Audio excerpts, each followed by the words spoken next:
What's up guys? My name is Mart, a millennial corporate girly, and welcome to my travel diary.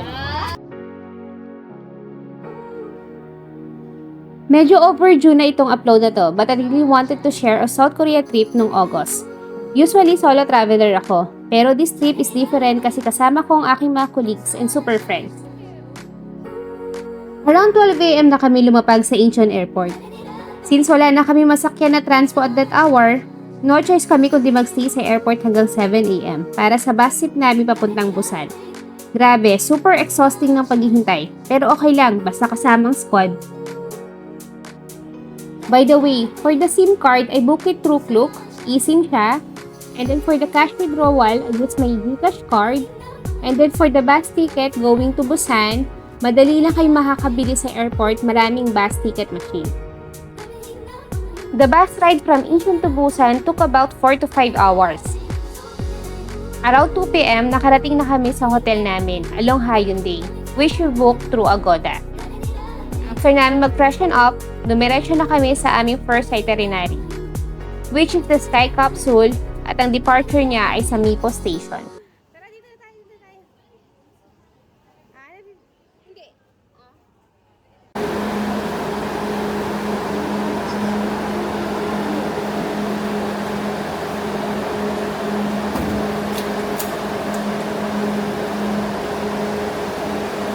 Color ng ano natin, color blue.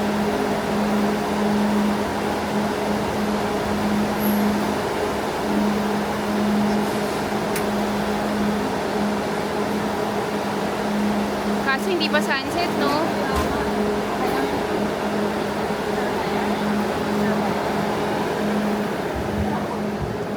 Diyan ang picture. Picture. Dito tayo na. Dito.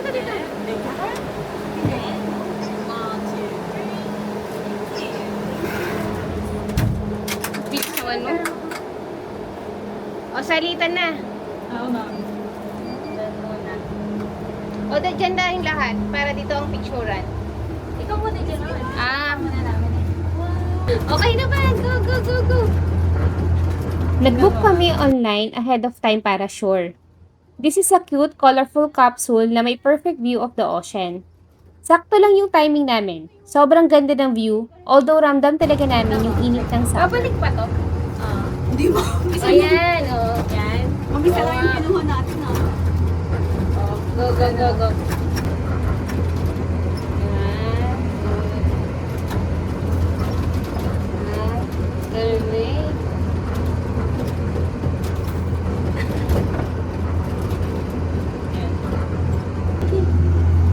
Ay, ang ganda pala. Ayaw nga, gusto ko din ng ganyan, yung nakatalikod. Sige. Oo. Yung harap naman, yan. Anong station to? Nipo. Grabing init. Kaya nga. Ate, nag-videohan kita.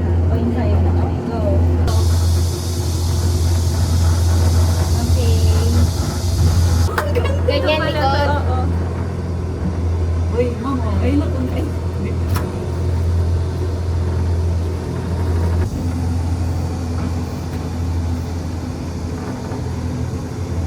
Nice. Oh, portrait.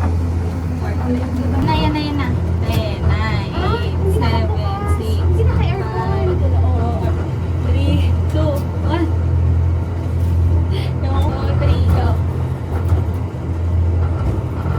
Dapat meron tayong Ano? ginagawa sa kada spot. Okay, 1, 2, 3. Ganun na lang. Ganun. Sige. Ganun lang. 1, 2, Dapat 3. eh. Tapos yan. Ayan. Tapos papakita yan, 1, 2, 3, go. Yan. After the ride, nagutom kami, kaya bigla kami nag-crave sa Vietnamese food just to satisfy our hunger. So yun muna yung kinain namin. Hati-hati na tayo, yun no, bansya. Isa na lang.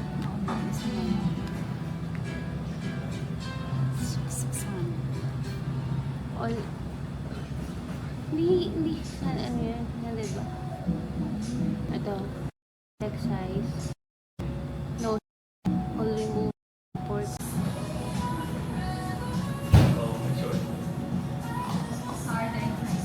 Isa pa lang. Ayan na. Alright. Isa. Oo.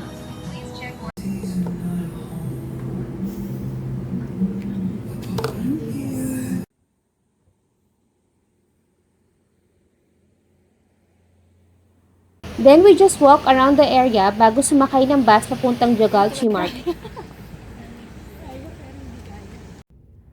It took us about 1 hour travel from Hyundai to Jogalchi Market.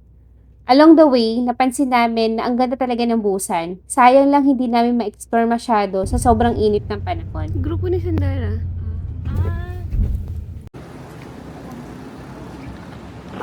Basta tuloy-tuloy ka na lang.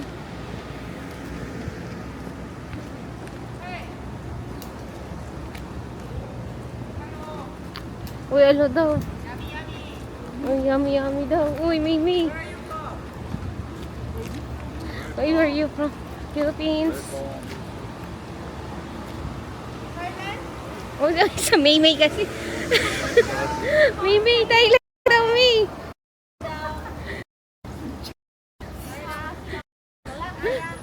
Iba-ibang lahi. Uy, ano ba yan ah? 116. Let's go! May allergy ako sa ibang seafood, but I still wanted to enjoy the moment. Alerta is the key.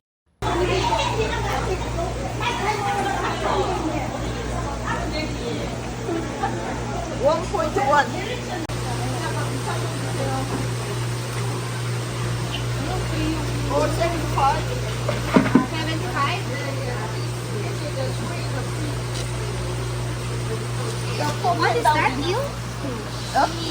Uni. Yeah. Sea urchin. Sea urchin. Yeah, sea urchin.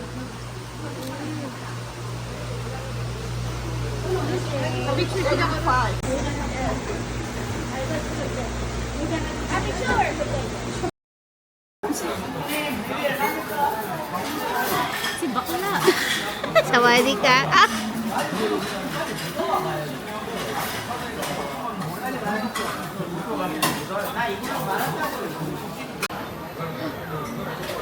Ayan, oyster. Oyster. Bilis din lang yan.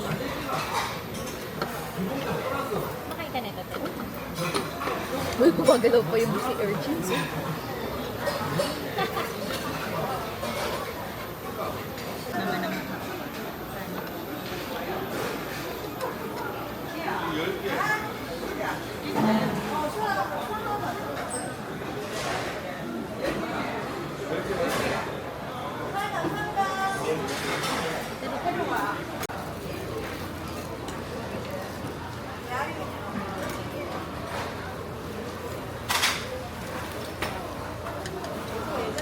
Alo. Ba yan? Kaya ko.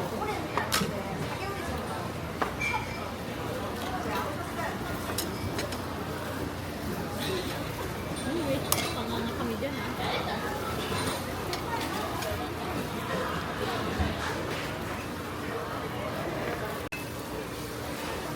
Ganito din naman mga pagkain. Solo? May mga traditional na lugar. Oo. May mga lugar na ano. Pero mas mahal ang seafood doon. Mura talaga dito. Pagbaba natin ng bus kanina, kami. Sorry. Very satisfying ang food at super sulit ang presyo. Kahit malayo ang biyahe pabalik via bus, very convenient naman ang transpo rito.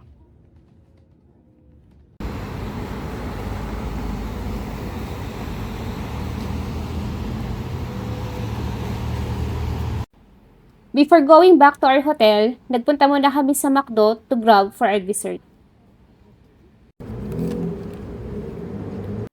Another day and last day sa Busan, nag-breakfast muna kami sa hotel. Sakto lang naman to start our morning. And look at my friend here. Nagtatrabaho pa rin kahit sabay-sabay kami nag-leave, we're still responsible sa work. Ganyan dapat. 11 AM kami lumabas at diretso check-out na rin. Iniwan muna namin ang luggage sa hotel at pumunta na sa Gamcheon Culture Village. Tip lang, a map is a must and it's only worth 2,000 won, including the stamp map. May mga challenge kasi rito na kailangan mong makompleto ang mga stamps. You just need to find the location ng mga stamp. O di ba? You have the encouragement na maikot ang buong village. So, pag-avail ng tapos may bayad 1,000 won. Ang Gamcheon Culture Village ay hindi talaga binuo para maging tourist spot. Noong Korean War, taong 1950 to 1953, Busan was one of the few areas na hindi nasakop ng North Korean forces. Kaya madami ang refugees na nagpunta sa city. Dahil punong-puno na ang flatlands, no choice ang mga tao kundi magtayo ng mga shelters sa matatarik na bundok. This place is known for steep streets and brightly colored houses. Para siyang Lego house in real life.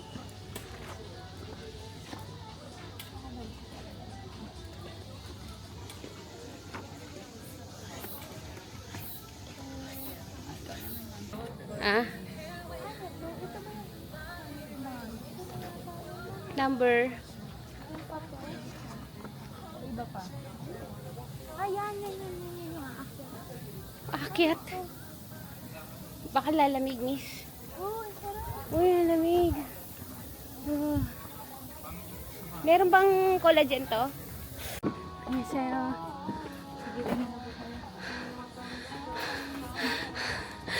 ang ganda siguro sa gabi to.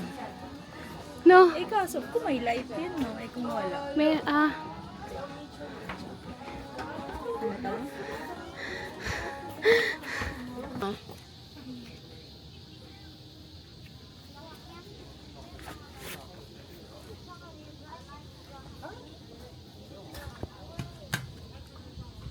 Ay, putik ka.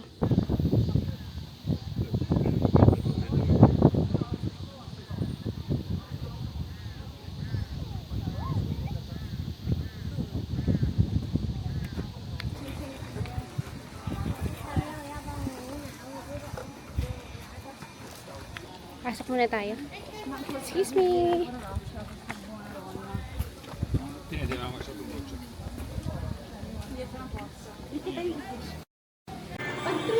Yan na, 3.0. 3K yun. Oo.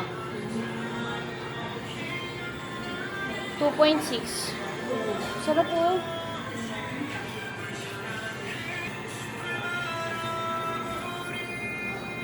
I'm not picking you up.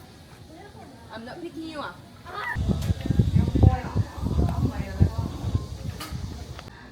Grabe, ang daming tinatawag po ng lugar na to, ha.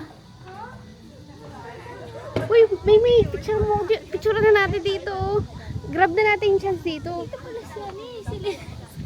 Talikod ka pala. Halika, may picture kita dyan. May video ang kita. Ay,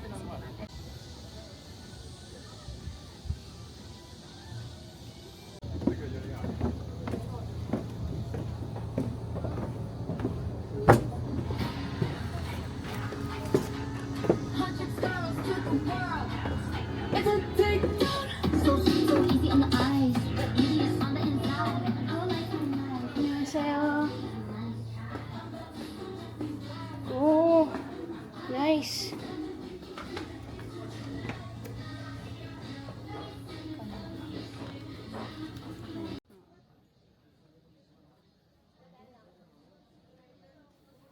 Siyempre, di pwedeng mawala ang picture with Little Prince.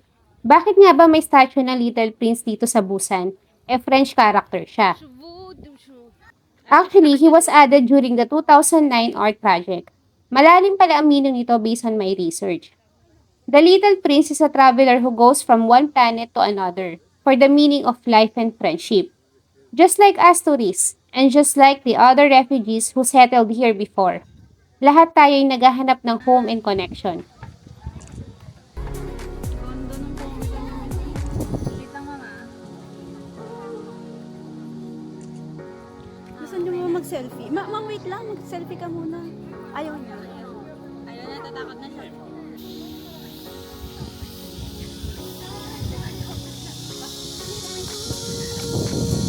Pagod na po sila.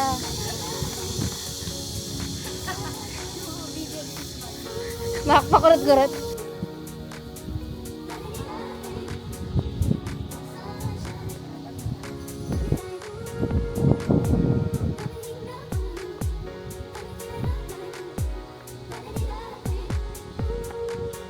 completed the challenge, it was so satisfying.